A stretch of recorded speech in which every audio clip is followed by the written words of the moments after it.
Mantras of our Lord Sri Aurobindo. Our Lord Sri Aurobindo says, a wheel behind the heart, a lid over the mind, divide us from the divine. Love and devotion rend the wheel. In the quietude of the mind, the lid thins and vanishes. With always our love and blessings, says our Lord Sri Aurobindo.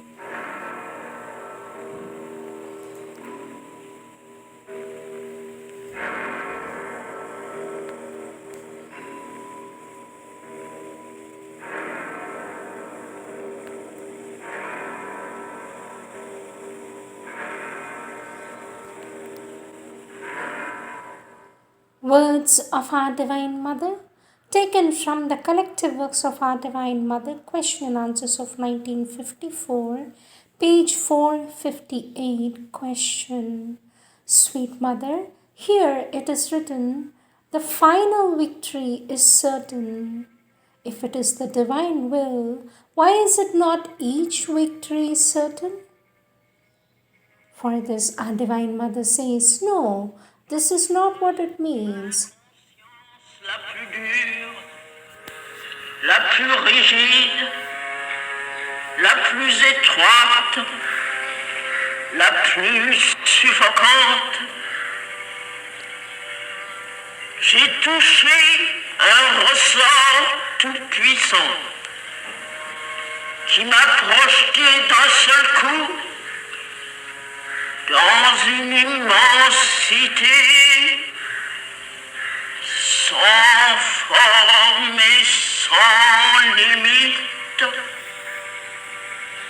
où vibrent l'essence d'un monde nouveau.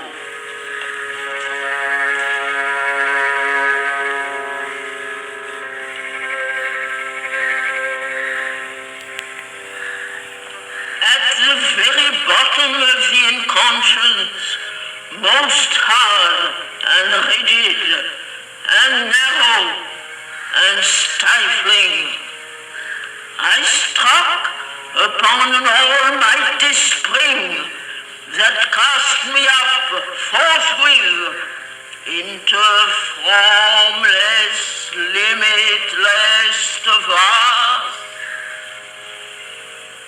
vibrating with the seeds of a new world.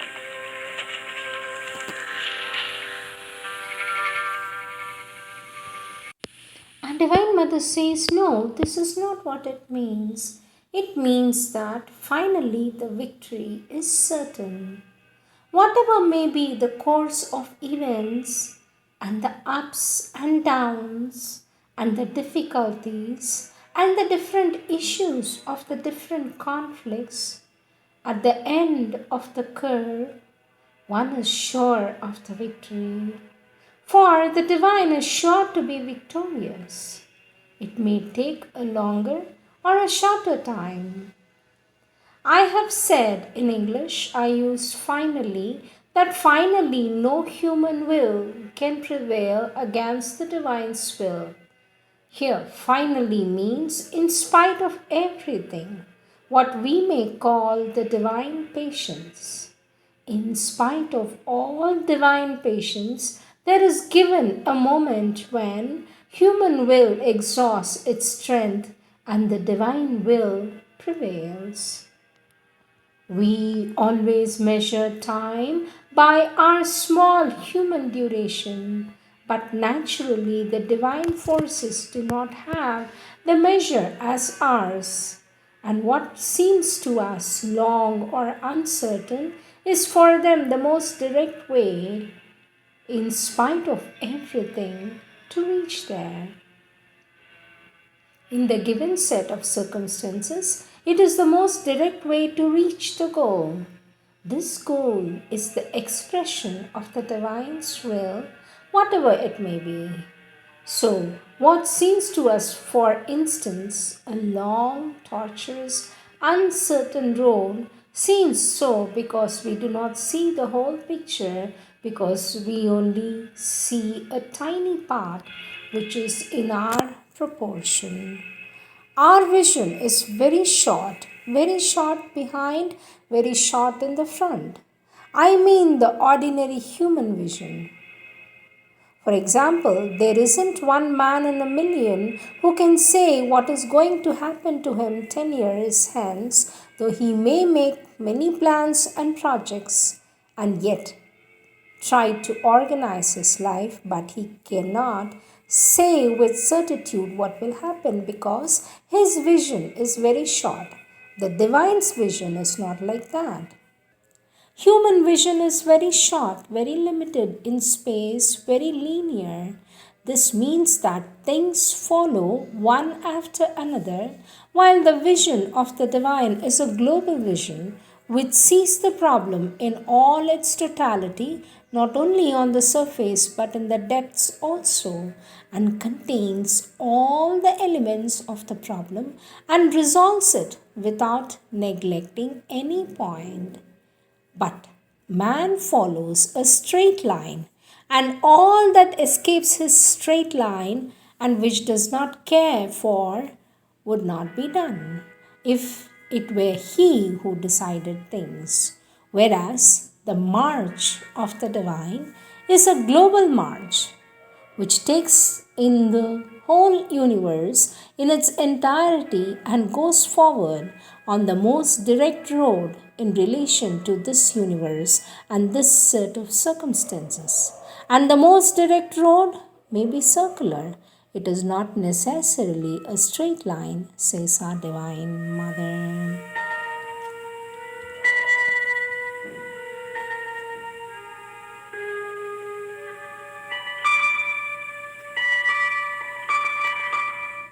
Question, sweet mother. When we are faced with a difficulty, does this mean that the divine is trying to make us conscious of the defects of our nature? For this, our divine mother says, if you face it, yes. That is, as soon as you are in front of a difficulty, if instead of giving way like a coward, you begin trying to conquer it, then you may be sure that the divine is behind you. But if you are cowardly, the divine will not be there. That is, your cowardice cuts you off from the divine, but if you resist and want to conquer, you may be sure that the divine will be there to help you. There is not the shadow of a doubt about it, says our Divine Mother.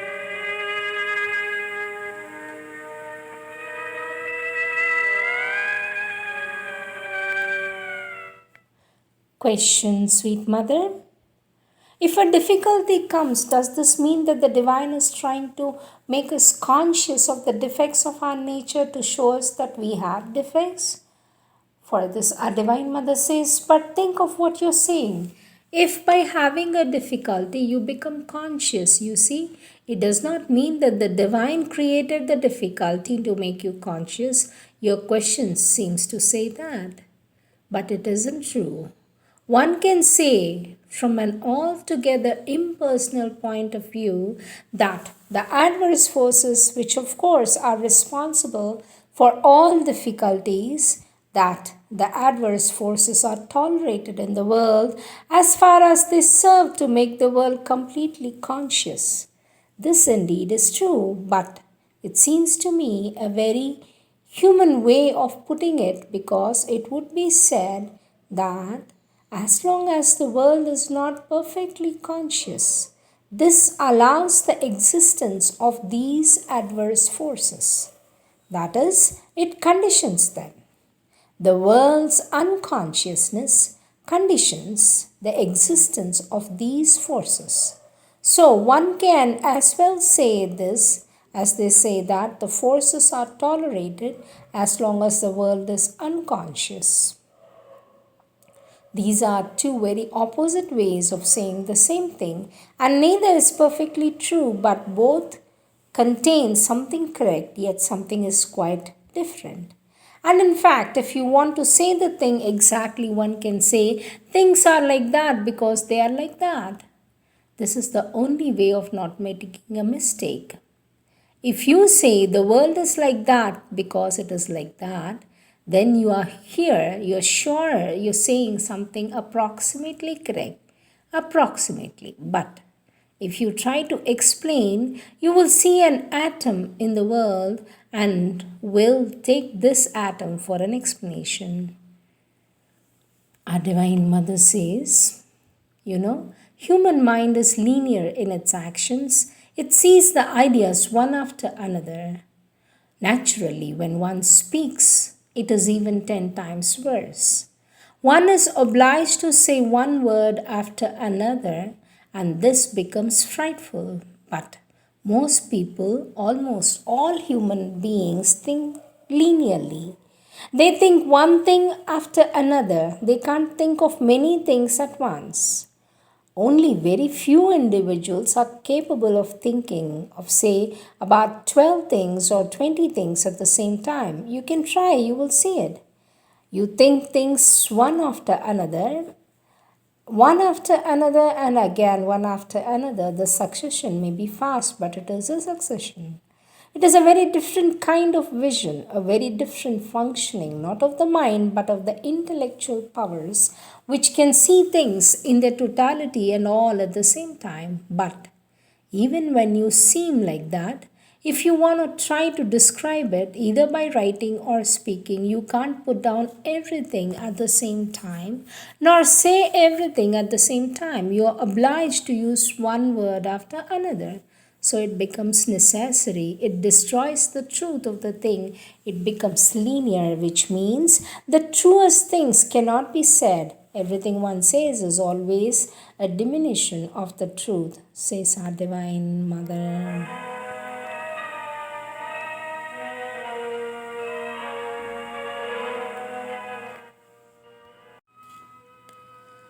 Next, words taken from the collective works of our Divine Mother, question and answers of 1955, date 5th Jan 1955. This talk is based upon Sri Aurobindo's Basis of Yoga, Chapter 3, topic In Difficulty. Question, Sweet Mother, how can we create the attunement of the nature with the working of the divine light and power?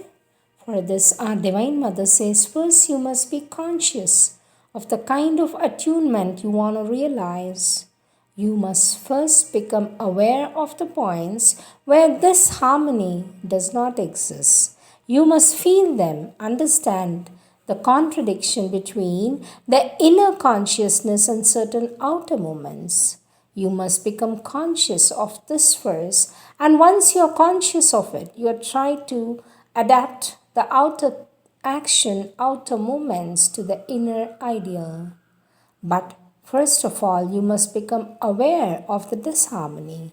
For there are many people who think that everything is going well if they are told, no, your outer nature is in contradiction with your inner aspiration.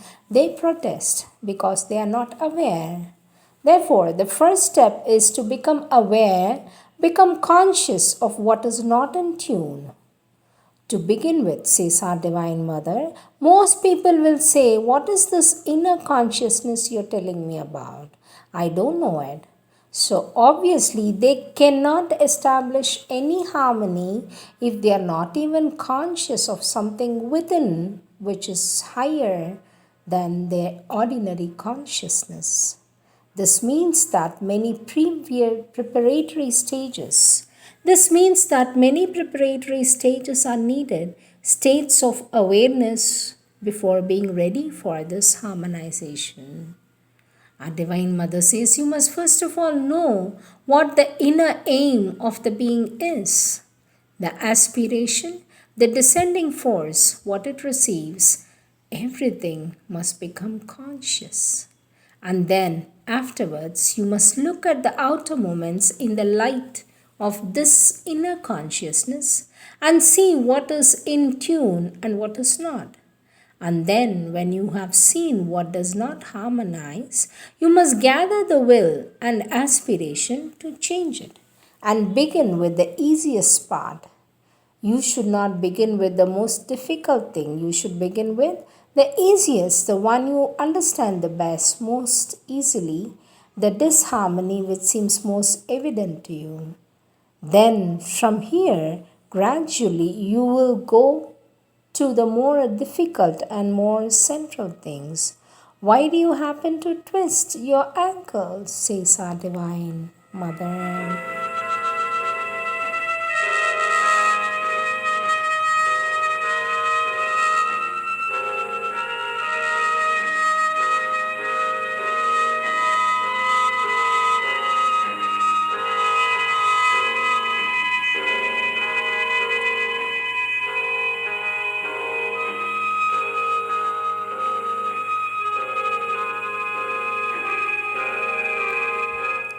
Question.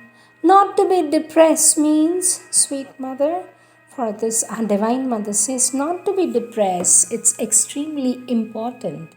Depression is a sign of weakness, of a bad will somewhere, a bad will in the sense of a refusal to receive help, a kind of weakness that content to be weak, one becomes slack. The bad will is obvious because there is a part of your being which tells you at that moment depression is bad. You know that you shouldn't get depressed. Well, the reply of that part which is depressed is almost shut up. I want my depression. Try, you will see it. You can try it. It is like that, says our Divine Mother. And then later one says, afterwards, I shall see it. For the moment, I want it. Besides, I have my reasons. There you are. It's a kind of a revolt, a weak revolt, a revolt of something weak in the being, says our Divine. Next question from page 175. Question, sweet mother. To prepare the path means for this. Have you never had the feeling in your life that you were on the way towards something? One does not have the impression that when he is born, he begins to set his feet on a road which is going to lead him by a curve through his whole life. That's the image. So, if you take the path which must lead you to a spiritual realization, it means that all your actions are deliberately going to be directed to this goal. And so, our Lord Sri Aurobindo says that there is a bit of the way which is under the control of the reason, and that reason, if you follow it, helps you to go forward here without making mistakes too often. For it is quite remarkable that in life you start without knowing anything, and that at each step you take, you have to learn. And that usually you come to the end of the path without having learned anything very much because too often you make mistakes and you have nothing to guide you. Ordinary people enter life without even knowing what it is to live. At each step, they have to learn how to live. And before knowing what they want to realize, they must at least know how to walk. As we teach a tiny little child how to walk. In life, one has to learn how to live. Which people know how to live? And it is through experience, through mistakes, through all kinds of misfortunes, troubles of every sort, that gradually one begins to be what is called reasonable. That is, when one has made a mistake a certain number of times and has had troublesome consequences from this mistake, one learns not to make it again, but there is a moment when the brain is developed enough and you can use the reason well to reduce the number of mistakes to teach you to walk the path without stumbling too often. The immense majority of human beings, says our Divine Mother, are born, live, and die without knowing why this has happened to them. They take it, it is just like that. They are born, they live, and they have what they call their joys, sorrows, and they come to the end and go away. They came in, went out without learning anything. This is indeed the immense majority. There is among them a small number of people called the elite who try to know what has happened to them, why they are upon earth, and why all that happens to them. Then, among these, there are some who use their reason, find a way of walking properly on the path much faster than the others. These are reasonable beings. Now, there is a handful, big handful of people who are born with the feeling that there is something else to find in life, a higher purpose to live, that there is an aim, they strive to find it. For these, the path goes beyond reason to regions where they have to explore either with or without help as chance takes them, and they must then discover the higher worlds. But there are not many of this kind. I don't know how many of these there are now in the world, but I have the impression that they could still be counted. So, for these, it depends on when they begin. Now, there are beings, I think, who are born whose rational period of life may begin very early when they are young. It may last for a very short time. Then they are almost immediately ready to set upon a new, unexplored path towards the higher realities. But in order to set on these paths without fear, without any danger, one must have organized his being with the help of a reason around the highest center he consciously possesses and organized in it such a way that it is inwardly in his control and he has not to say at every moment, I've done this, I don't know why. That happened to me, I don't know why. I don't know. I don't know. As long as it is like that, the path is somewhat dangerous. Only when one does what he wants, knows what he wants, does what he wants, is able to direct himself with certitude without being tossed about by the hazards of life, then one can go forward on the supra-rational path fearlessly, unhesitatingly, with the least danger. But one need not be very old for this to happen. One can begin very young, even as a child of 5 can already make use of reason to control himself. There is enough mental organization in the being in these little lots who look so spontaneously irresponsible, there is enough cerebral organization for them to organize themselves, their life, nature, moments, actions, thoughts with reason. There are some little ones here of this kind. They are not like that, but there are some. There are some like that here. I know them. So, if these were taught how to use their reasonable properly, how to use their reason properly while still they are young, they could be ready to start on the great adventure.